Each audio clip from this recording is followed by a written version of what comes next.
Welcome in to Go Fight Win. That's right. It's time, yet again, for the show with all the high school football stories you love. Don't adjust your watch. Don't adjust your dial. Even though state championship games are wrapping up around the country, it doesn't mean that we don't have some phenomenal stories in the sport, like the player trying to get a bionic arm. I'll tell you how you can help and more about him. A state championship game in the state of Arizona between the Cacti, ruined by poor officiating and the aftermath that followed, and a player in Mississippi that's got a little bit of the Bandit in him. Speaking of Mississippi, our buddy Ben Ingram called a few state championship games over the past weekend, and he sent me his all-name team out of Mississippi and a guest just in time for the Army-Navy game, a former Army player and captain himself. Barstool Sports' Captain Cons tells us all about how he dominated high school football in New Jersey. Hit like and subscribe if you don't already. And fix your face mask, son. It's time to get to work. Tell you what, just give the ball to Donnie Chug and let that pussy work.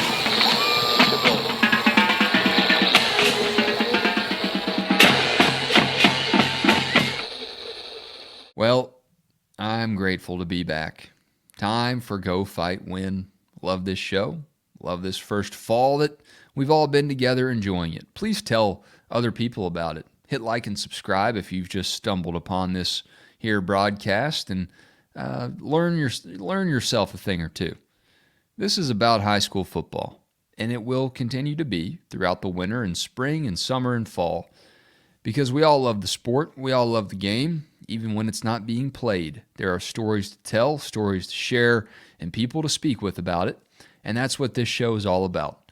So leave a comment, leave a rating or review, hit like, hit subscribe, and join me and everyone else who's already on this journey.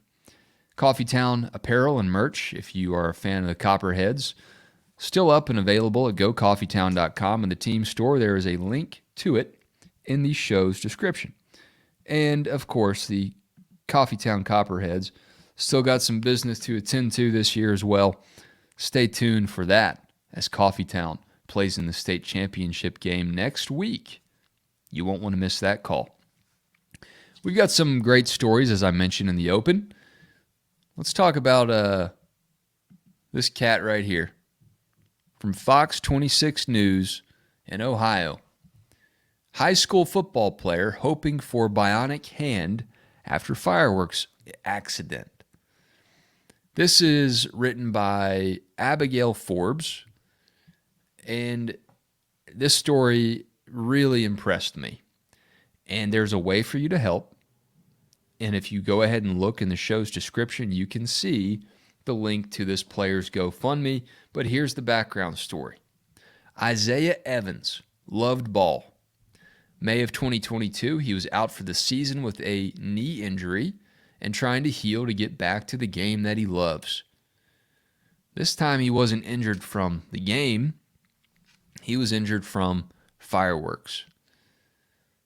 Kimberly Nelson, Isaiah Evans' mom, tells Fox 26, he's surprised everybody, even me. He surprises me every day. So I'm just really proud and appreciative of all the support that he's had. Evans has been playing ball since kindergarten. People get hurt in the game every day when you're playing football. It's a brutal game. It's a dangerous sport. You sign up for that and you know it. Life is a dangerous game as well. And sometimes things happen that you can't foresee. On July 5th, 2022, Evans was getting ready for some July 4th Independence Day festivities. And to hear him tell it to Fox 26 News, it's been a struggle. After that injury happens, he lost his hand in it. He says, I was right-handed, learning how to do everything with my left hand, relearning how to do life. But that doesn't say that Evans quit doing the things in his life that he loved, like playing football. He kept going after his hand got hurt. I pushed to show that anything is possible, and the main motto, it's not over until it's over. So that's what I live by, and that's what I'll continue to do until it is over. That's my main push, says Evans. All he's hoping to do is get a bionic hand. That seems a little crazy. I don't know much about this. I don't know how those work. I don't know how you get one on, but I know that Evans here, Isaiah, is not quitting. He says, I remember the coach saying, we'd still love to have Isaiah come out and get the kids in shape because Isaiah is really into eating healthy and working out. And he was just like, get him out there, condition the kids. Isaiah said, no, I'm not just coach now. I'm not just going to tell people how to play the game. I'm going to keep doing it myself. He keeps working. He was cleared in time for the last playoff game of last season, and his family watched him work hard every day, according to Fox 26. So, not only is Evans showing his team how to eat healthy, do the right drills, do the right thing, he's like, hey, I don't even have a hand, you clowns, and I'm out here playing the game just as hard as you are. So, the plan for Evans now is to try to get this bionic hand, and what it will do is help him use his arm in a better way than just one of these old school prosthetics. So if you want to help him out with his hand, here is the GoFundMe write-up that I have in the show. This is written by his grandmother. I'm Isaiah Evans' grandma. Isaiah is a high achiever. He does well in everything he attempts, whether it's academic or sports. Last year, Isaiah's life changed. He was given an obstacle that many people would give up on, life. An illegal firework blew up, leaving Isaiah with many serious injuries. The worst injury was his right hand, which had to be amputated. He continues to have surgery to fix his skin injuries. Isaiah was given a prosthetic that has straps and a clamp. It is useless to him, but his insurance will not pay for robotic prosthesis. He's overcome many of the challenges that's been given to him, but I see many opportunities for him to overcome. His robotic hand may be able to help. He will go to Denver for 3 days to be fitted and trained on how to use it. Isaiah and I would tell you that God has this. He's blessed to have so many family, friends, and community members to encourage along this journey. Thank you all for your love and support. Let's make it possible for him. So there's a $25,000 goal. I don't know how many people will contribute to this that are listening to the show here. But if you feel compelled this holiday season, he's got a $25,000 goal. $2,000 of it has been reached. And I just thought it might be a good way to help somebody out, actually use this show, use the people who listen to it to help someone out that clearly cares a lot about high school football. If you listen to this show, you do too. I do as well. And let's see if we can't bring a little joy to this guy. He says he didn't realize how big a support system was just based off of people who already know him. Well, what about the people who don't really know him? I bet that we can really, really make this kid feel some love from people that are out there that just want to see him do his best. So I'm pulling for Isaiah. I'm pulling for the people here on this show to help him out. I don't know this kid at all. It's just a story I found and read a little bit about. And if you watch the video about the hand itself, it's really amazing. I mean, it looks like some Star Wars technology. So who knows? Who knows how he's able to use it? I believe that from what I've learned about him and the reportage here of this kid, we see a lot of stories that we don't feel like we can help these days. We see a lot of bad news that makes us feel helpless. I think that we have an opportunity to help. It's up to you if you want to do it or not. All right, let's move on to a story that y'all submitted here on X. And I love when people send me these things on X because it just shows me how many of y'all are out there listening and aware of what's going on. This one's from Justin Prestigard. Justin for ASU, out of the state of Arizona. He's a Sun Devil for life. So he quote tweets me about Desert Edge thinking it had won the 5A championship, but a flag is thrown on the 2-point conversion. And according to ArizonaVarsity.com, 20-plus players got ejected. There's no time left on the clock. All zeros. And Desert Edge is playing Higley. Higley's up 42-41. They got a 2-point play. I do love the guts here. You're going for 2, down 1 in the state championship, no time left on the clock. That's how you do it. That's how you coach them up, and I love the decision. What I don't love is when officials decide the game. Because I am not sympathetic, by and large, to people who use officiating as an excuse to say, oh, my team lost because of this flag that the ref threw. My team could have won, but the refs didn't review something. But they call a holding on this play, and I don't see one. Doesn't mean there isn't one. But generally speaking, it's an unspoken rule. You don't let an official decide the game. Here's what happened according to AZ Central. Goodyear Desert Edge was down its starting tailback, starting left tackle, starting center. Without timeouts, drove 90 yards for a touchdown as time expired. I don't blame him for going for 2. I mean, you got all the momentum there. After putting the ball in the hands of its best athlete, Deshaun Warner, it's punching the 2-point conversion. Players ran wildly around the field. Yeah, that's what you don't see, or you don't see if you're just listening. The whole sideline erupts, and everyone runs out on the field thinking the game's over. They thought they had just pulled out the greatest miracle comeback in AIA 5A football championship history. Yeah, that really would be something. Desert Edge pushed back 10 yards, still went for 2. Okay, that's what. Yeah, you're playing with house money when you actually get it there from the 2-yard line. Hezekiah Millender was the quarterback. It was broken up in the end zone, and Higley won.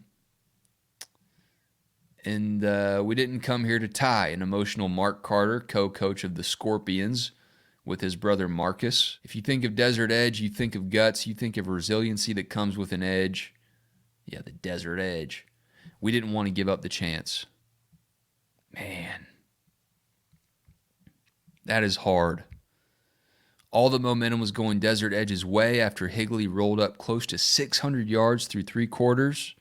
Daxon Hall had 198 rushing yards, 113 receiving.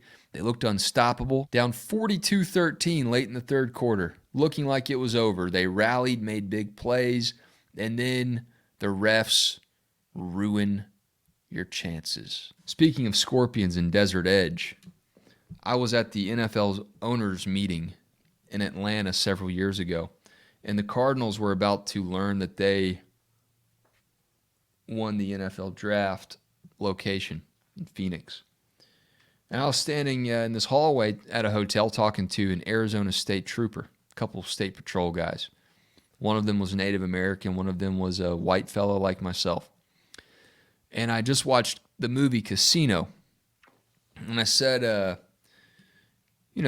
how often do y'all look for missing people in the desert? Is it a lost cause? Because in Casino, you just take people out to the desert and you never find them again. And I'll never forget the Native American trooper didn't even look at me. Just kind of had this 1,000-yard stare. And he says, yeah, well, by the time the coyotes and scorpions are done with them, there's really not much else for us to find. And I can't help but think about this story here. The Scorpions got robbed, and by the time the officials were done with this game, out in the desert at Sun Devil Stadium in Tempe, there weren't many players left on either sideline either. And it's just a shame. The refs in this sport right now are facing a crisis. I know it. I've addressed it on the show before. There's a labor issue, and there aren't enough of them to go around, it seems like. But the ones that are out there in state championship moments like this have no right to make a call on a play like that. They're feeling themselves a little too much, and it's not about them. The sport is about the players that are actually out there scoring and running and playing and tackling and intercepting passes. Not you. Get a grip. All right. Last story here before we move on. Another submission on X from Bo Davis, an actual high school football player right now, senior Bo Davis from Bernard, where does he go to school? Warren Central High. Is a little confusing because his graphic says he's a Bernard Blackwell All-Star North squad. But here's what Bo says. Let me pull Bo up. Bo is a special fella. He's clearly raised the right way. Bo tagged Go Coffee Town and myself on X and says, "There's something about me that most people don't know. Dad convinced Mom to name me Bo, B-E-A-U. Mom didn't know that I was named after Bo the Bandit Darville from Smokey and the Bandit. Dad confessed this to her right about the time I turned 1. She wasn't happy. Hashtag swagger." Now, Bo is going to represent his team on the All-Star North squad. He's a first-team All-District Region 2 6A player, All-State 6A second team, thebodavis.com. He's got a website. 6'1.5", 280 pounds, 3.6 GPA, 25 ACT, Phi Theta Kappa, class of 24. Kid's got his head screwed on straight. Let's go to thebodavis.com. Hello, I'm Bo Davis. I'm a class of 24 center and special teams prospect from Warren Central High School in Vicksburg, Mississippi. I'm the returning starting center for the WCHS Vikings. I'm a coachable player who's always looking to improve my skill sets and will do whatever is needed to help my team. I value integrity, leadership, dependability, teamwork, commitment, humility, resiliency, and respect. I hope to continue my football career on a team with similar values. Whatever Bo ends up doing, I don't think he's going to be making beer runs from Texarkana to Atlanta. But if he wants to, he'll do it. If he wants to outrun the police, I don't think he's going to try to. But I think he's got a good shot to do whatever he wants to do. I'd let him coach my boy when he gets a little bit older. I'm talking about my boy, not Bo. I think Bo could coach my boy right now if he wants to. I think he could coach your kids. And I think he might end up doing it one day. Go get him, Bo. Named after the Bandit. And I think you got some bright, bright things ahead, son. Thanks for reaching out. And another Mississippi man, Ben Ingram, reached out to me with an all-name submission list in the Mississippi State Championship games. We'll get to that in a minute. So we've got quite a list of names here, thanks to Ben Ingram, voice of the Atlanta Braves, who, if you listen to his episode a few weeks back, you'll remember that he said he gets to go back home and call some state championship games in Mississippi. And he just texted me this out of the blue the other day and said, "This is my list of best names of players I'll be covering in the 23 state championships." And there are a lot of names that he texted me. But I'm going to pare down this list of 1, 2, 3, 4, 5, 6, 7, 8, 9, 10, 11, 12, 13, 14, 15, 16, 17, 18, 19, 20, 21, 22. It's in all, okay, I'm not going to cut it down.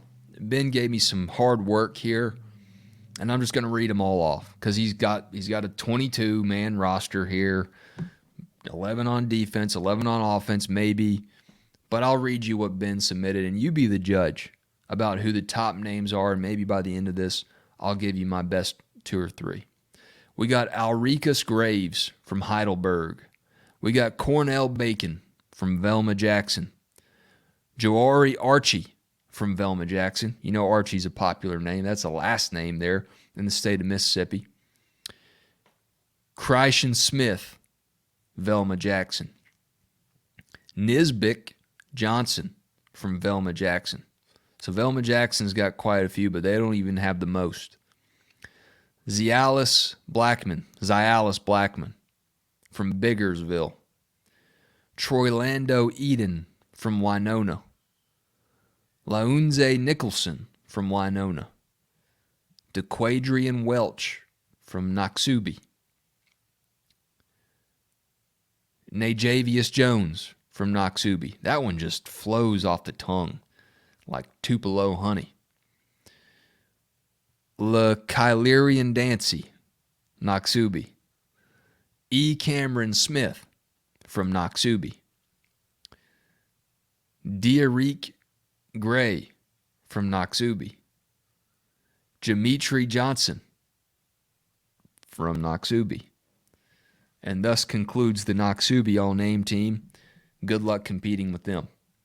Cashwan Drain from Charleston. Xarion Haynes from Louisville. Corxavier, or maybe it's Cork-Xavier Coleman from Louisville. Dijalen Miller from Louisville.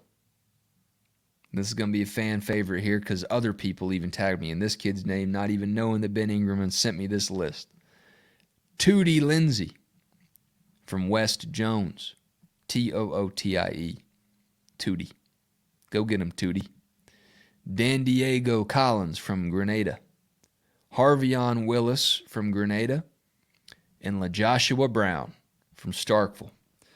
So let me just go through and I'll pick a few of my favorites here. These are all stellar, stout names. I do appreciate Ben Ingram for keeping me in mind and keeping all of you in mind because he knew you'd like this.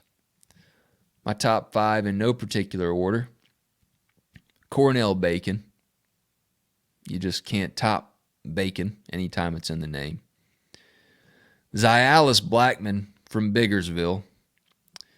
Zialis never has a problem getting up before the game. We got Kylerian Dancy. I mean, you got like 4 names in there. That's pretty stout. Cashwan Drain. Cashwan. And that's Kashwuan. Cash him outside. How about that? And then, of course, how can I leave out Tootie Lindsay, the team captain? What did Tootie do in his game? Funny I should ask. Tootie, the quarterback, led his team to a 6A state title. Way to go, Tootie. We're all pulling for you here at Go Fight Win. And you're welcome in Coffeetown anytime, Tootie. As is anyone who made that list. All right, coming up, our guest this week, an Army captain. Don't have those every single week. Stay tuned. Our guest is a former varsity quarterback for Army. Fitting time for that. Army-Navy coming up this week. Graduated in 2006, eventually earned the rank of captain and served in Iraq as a platoon leader for a year. You can hear him now on Barstool's Zero Blog 30 podcast. More importantly, he was a 3-time all-area selection in Edison, New Jersey. His name's Connor Crehan. You know him as Captain Cons. What's up, man? Not much. How you doing? Doing all right. So before we get into your high school glory days, walk people through the Army-Navy week for someone that was in this game, because I think a lot of people, you know, the conference championship week wraps up. If you're a diehard college football fan, you know about Army-Navy, but being in it, if you've never attended it, it's unlike anything else. Yeah, it really is special. And part of the reason it's so special is because it's, I know other rivalries are like this, but you really do carry it with you in your first job out of college, which is the military. So whether that's the Army or the Navy, you really do carry it with you, and you carry that moniker of former player, and that's how you get introduced to your soldiers or sailors or whatever. And you know, when you think about who attends the game, obviously the president is known to show up from time to time. I don't know how many games he consistently shows up in other rivalries. So it's special from that regard, that it has the attention of the entire country, especially as a standalone game. And it's just something that doesn't ever leave you, and something, I mean, I think about to this day, and it's kind of almost part of my everyday life. And I don't know if that's ridiculous or endearing or what, but it's just how it is. Yeah, I mean, so much of your career that I mentioned there has nothing to do with football, but that game stands on its own, and it is so timeless. They rotate it, it's played different venues and all that, but it really doesn't matter where they play it. If you've watched it, the camera pointed on the stands could literally be anywhere. Now, I was looking at your Army football bio, which is still up, by the way. GoArmyWestPoint.com. And it lists you as a gritty competitor who remains in the mix at the quarterback position. Strong arm signal caller, throws a nice ball. How does that stack up to your scouting of yourself in college? I think that's pretty accurate. It's interesting when you make the jump from high school to college, and things change. The speed of the game changes, and I don't know that I've ever really talked about it, but I mean, for me, I just didn't get up to speed as fast as I would have liked, from the mental aspect of it, from that side of the game. So I think that's what prevented me from seeing more time at the quarterback position, but, found my way onto special teams to get myself on the bus. And very much what should have been included there was locker room guy through and through. I think that is really where I earned my bones, and I was a great teammate, and ensured that everybody else was working hard and getting better, and helping my teammates in that regard. But in terms of my physical abilities and capabilities at the quarterback position, I think that's all accurate. It does say you're a consummate team player, so it is in there. Yeah, it's in there. So before that, you had quite the career in high school. Where did you attend high school? What was your mascot, team colors? What was the vibe like for you before you played college ball? Yeah, so it was the Bishop R, now St. Thomas Aquinas, Trojans, red and white, some great colors, in Edison, New Jersey there. They just had a really nice season. I think they finished like 9-1 this year. They're competing. New Jersey high school football is, I think, for those who don't know, it really is really quality football. And, people think New Jersey, they're like, no, like best football's in like Texas, California, Florida, and that's all true. But I mean, if you look at college rosters across the country, we put some really good players at some big time schools, and I enjoy being from Jersey and having that be part of my bio, and I cherish my time there in high school, although it's quite a long time ago now. I mean, look, I live in Georgia, and the Dogs are recruiting everybody. And if you're good enough, they'll find you. It doesn't really matter how quote-unquote good the high school football is in your state. I mean, there are dudes everywhere, right? And there are some big guys, some big boys up there that Georgia and a lot of teams down here in the South are really priding themselves on getting on their offensive lines. So that's been pretty fun to watch. When you talk about your high school career, who's a coach, teacher, somebody that molded you, whether it was for the better or for the funnier, somebody that you and your buddies still kind of talk about to this day as a leader that impacted you back in those days? Well, certainly my head coach, Ron Hilliard, was a great guy to me and mentor, and kind of really treated me in such a way that made me feel more mature maybe than some of the other guys on the team. He kind of spoke to me, not like as an adult because I wasn't an adult, but really gave me a lot of responsibility, and had a close relationship with regards to him. And then another guy was Mike Lang, who's actually a head coach now at Red Bank Catholic. They just won a state title. He's doing a great job. And certainly his approach to the game had always stuck out to me as a very serious approach. I think sometimes high school, it's 50-50. Sometimes you get guys who are just kind of doing it part-time, and then other times you have guys who are really invested and will give you legitimate football advice, if that makes sense, as opposed to just somebody who's there holding a clipboard or maybe calling plays as a way to make a little extra cash on the side and isn't necessarily very invested.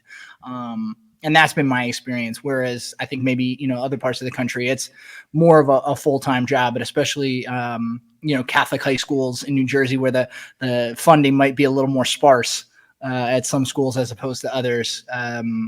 That's just what it produces for the coaching staff. No doubt. Down here, the Catholic schools here in the South, not a huge thing, but you kind of get the foil of that is the Christian schools, the private schools, as opposed to like the 7A massive county money that's, basically an SEC Big Ten factory. It's crazy to watch. What was your main rival? Who was the hated school of Bishop R? Probably JFK. We would play them every year on Thanksgiving or the night before Thanksgiving. Always had good games against them. It was 3-0 against them, so maybe that's why I have fond memories of them. But they were always, running their mouths, but never seemed to beat us. So I enjoyed that. But you're talking about like Catholic schools. I think that's really, certainly we have some large public schools in New Jersey, but Catholic schools are really, if you look at across the country about, top teams in the country, it's our Catholic schools that are always going to be mentioned in those conversations, top 25 and things of that nature. I pay close attention also to my dad's high school, Don Bosco Prep, which some of your listeners might know. That's certainly a little more well-known. They have that national presence, have won a couple national championships. Certainly a good brand of football here in New Jersey. So y'all would play on Thanksgiving night? Night before. So that was always kind of cool because everyone, would come back. All the older guys that maybe had just graduated a year or two before would always come back and back in town. And before they might head out to the bars that night, they take the game in and you see some former teammates, and that was always cool. Which sports did you play? Now you played football, obviously, but what all were you doing and which numbers did you wear?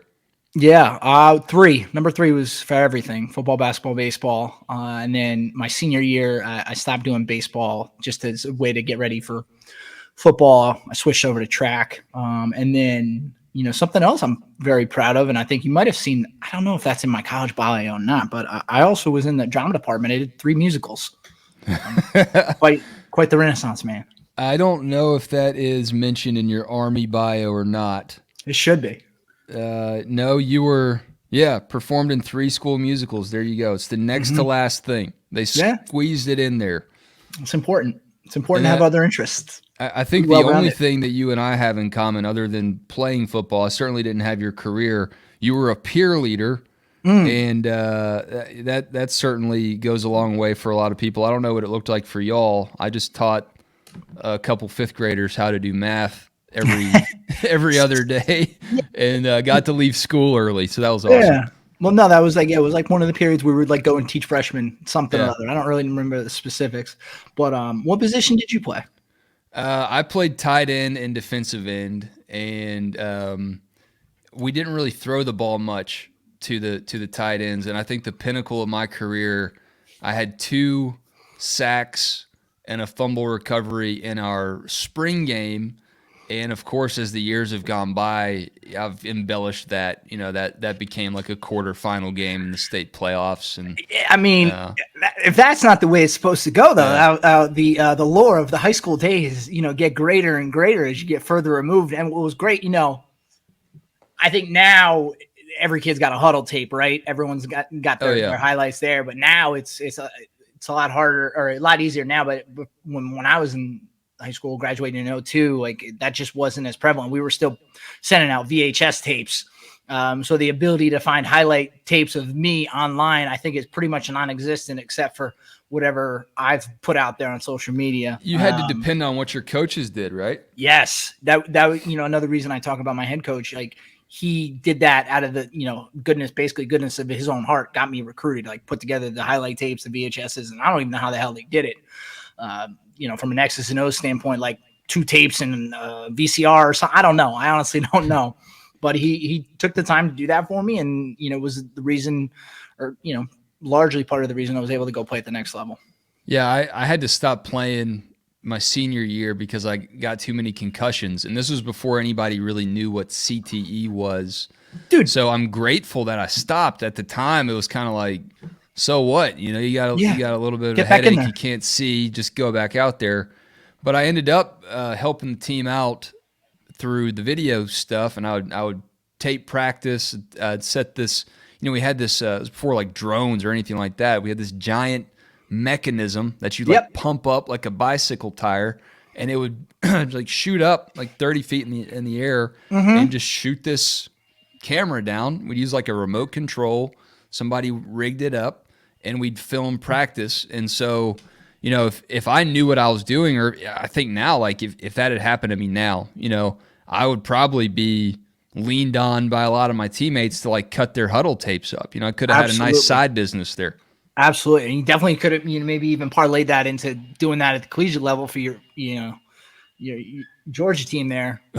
Certainly, I mean, the film guys are so valuable. I mean, the film guys for us at Army, I'm still friends with to this day. They're great guys, and so valuable, obviously, to the success of every team. And it's funny you mentioned CTE, dude. I can think back specifically to games where I definitely got concussion and just nobody said a word about it. It was just, okay, go back in the game. Mm-hmm. So that was definitely my final one was like friendly fire, and my own, like I was combining to make a tackle, and my own guy popped me, and it was actually in a practice, was the last one, and I, like I said, tight end. This a couple minutes later, they're like running a 8 or 9, which was either a run to the right or run to the left, and odd or even number. I know I'm either on the right or the left. And I just looked at my quarterback and said, I don't know where to go. And he's like, you need to get the hell off the field. Maybe get out of here right now. Probably not the best. Yeah.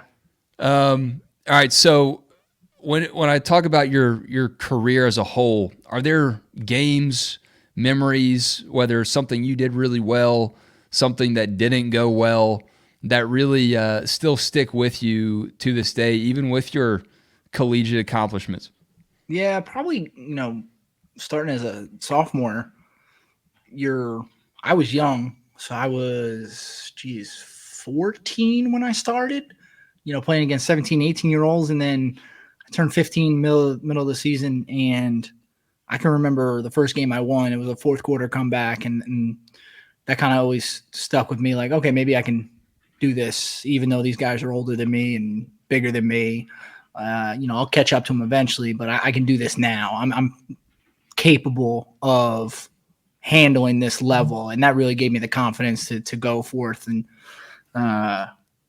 continue on the rest of my career there and really do well for my school. But certainly that first win against North Brunswick my sophomore year in the fourth quarter when we were trailing 4 points, so couldn't even settle for a field goal, needed that touchdown, and got it done. But that really just, because you talk to anybody who plays the quarterback position, anybody who plays it well,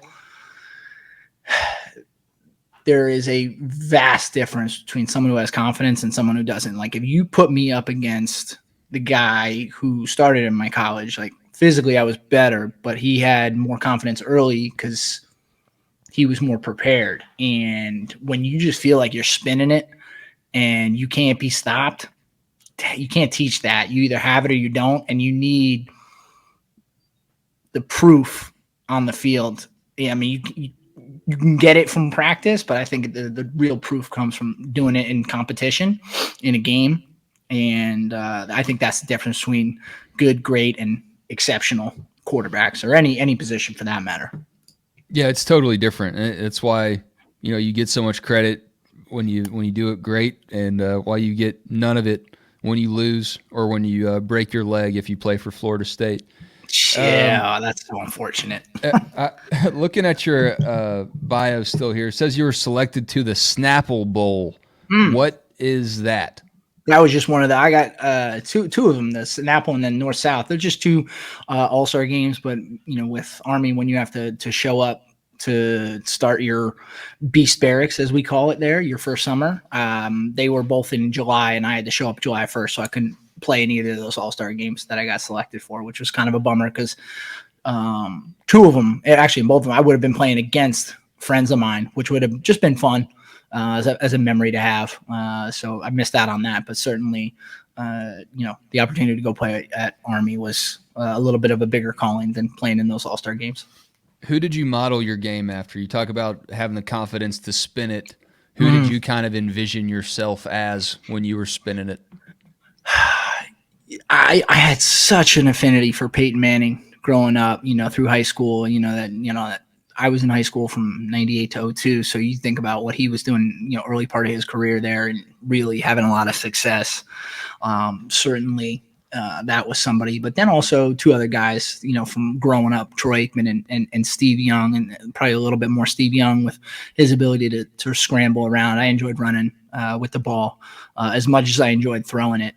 So I think those three really stood out for me, but certainly, my formative years there growing up, first starting to play in middle school, Aikman and Young really just, you talk about the QBs of the 90s, those two were two of the best to ever do it, but certainly in the 90s, great players. Who are some, that stuck out for you growing up?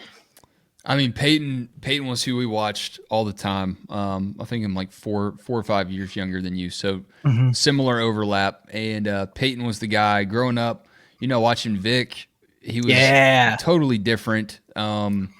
There's a local radio guy here, Brian Finneran, who played at Villanova. And was an outstanding player in his own right there, but he played with Vic on the Falcons, receiver. And years later, he was like, dude, we would get the game tape that we were supposed to be studying that week.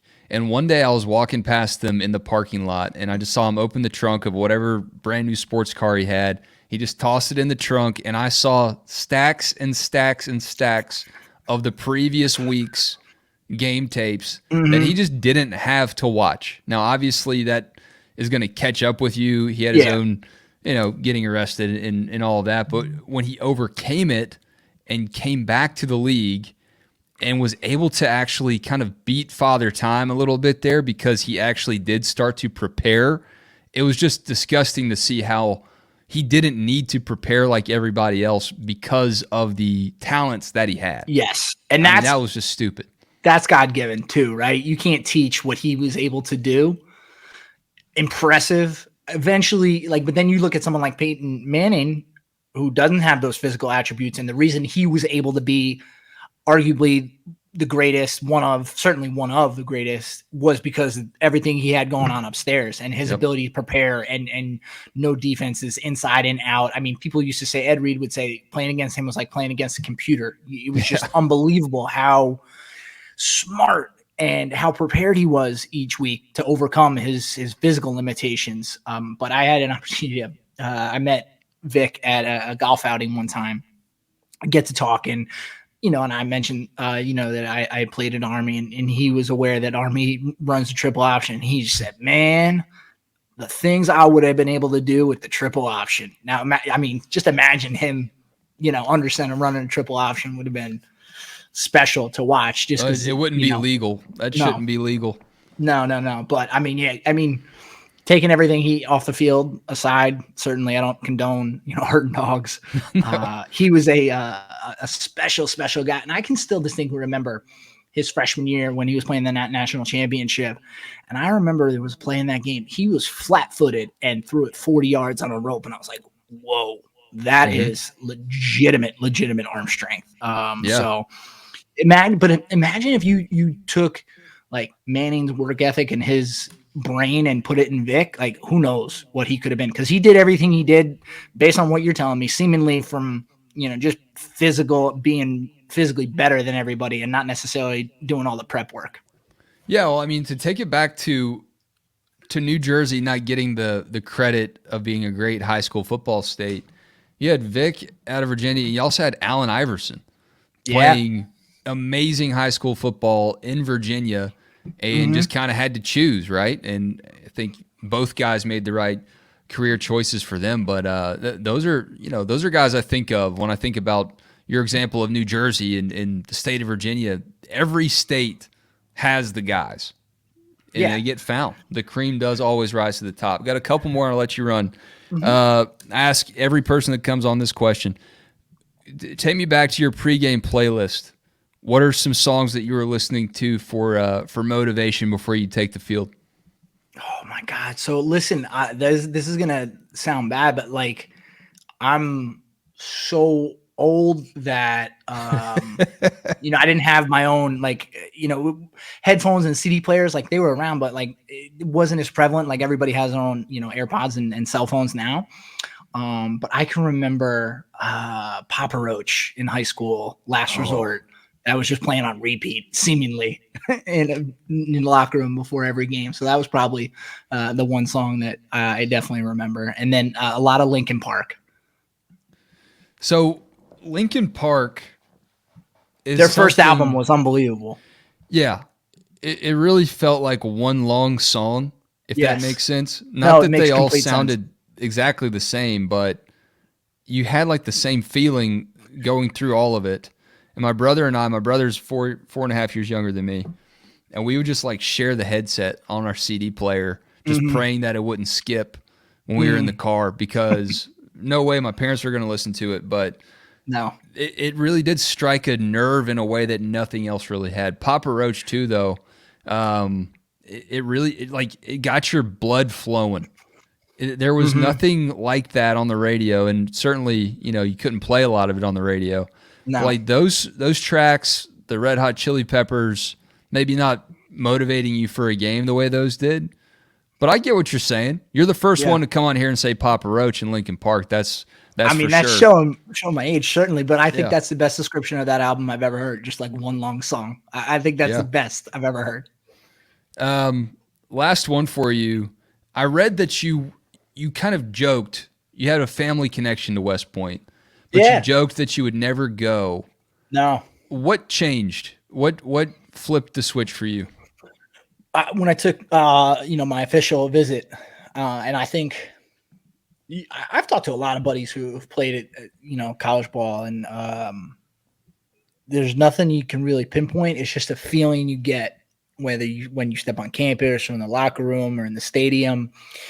And yeah, I always said, like, there's no shot. My grandfather went there, so I've been going up there for as long as I can remember as a kid. And I was like, I'm not going to go to school here. I've been going to school wearing a uniform since kindergarten. I don't want to keep wearing a uniform and all the rules, and I don't want to be in the Army. And then, yeah, they showed interest, and then they recruited me, and then I took my visit, and I canceled my 4 other visits because I just went there, and I cannot give you a succinct answer other than I just had a gut feeling that this is where I was supposed to be, and that's the way it worked out.